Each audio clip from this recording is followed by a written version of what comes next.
को जहां भी कथा होती अंगद जी जाते। एक दिन उन्हीं के नगर में कथा हो रही थी, अंगद जी इधर बैठे थे और उनकी पत्नी थोड़ी दूर बैठी थी। दोनों को ही नहीं पता कि दोनों कथा में बैठे।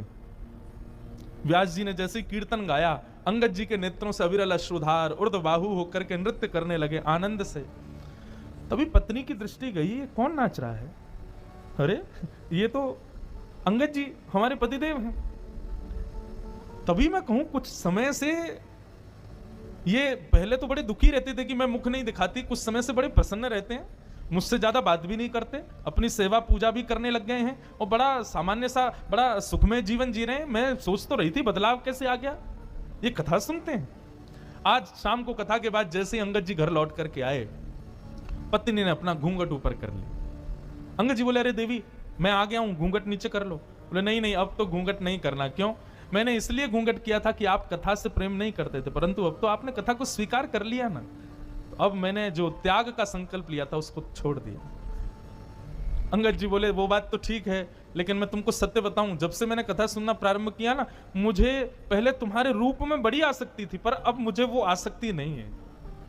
अब तो मुझे बस एक ही अभिलाषा मेरे ऐसा अंगद जी का जीवन।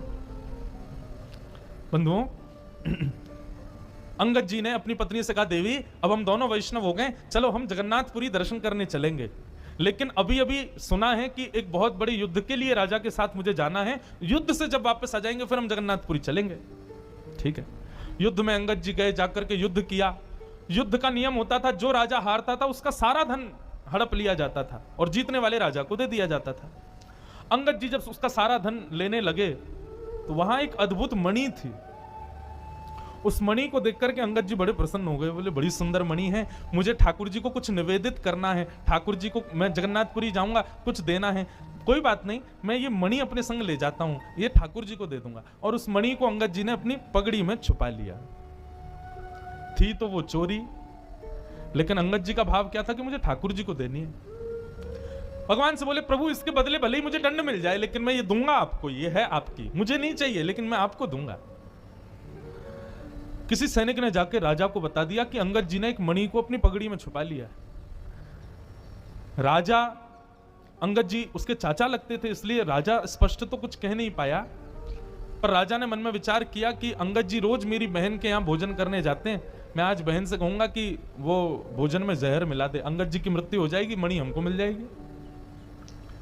अंगद जी आज भोजन करने के लिए राजा की बहन के यहां गए, तो अंगद जी का नियम था कि भोजन का पहला भाग राजा की बहन की छोटी बेटी को गोद में बिठा के पहले उसको खिलाते थे, फिर स्वयं पाते थे।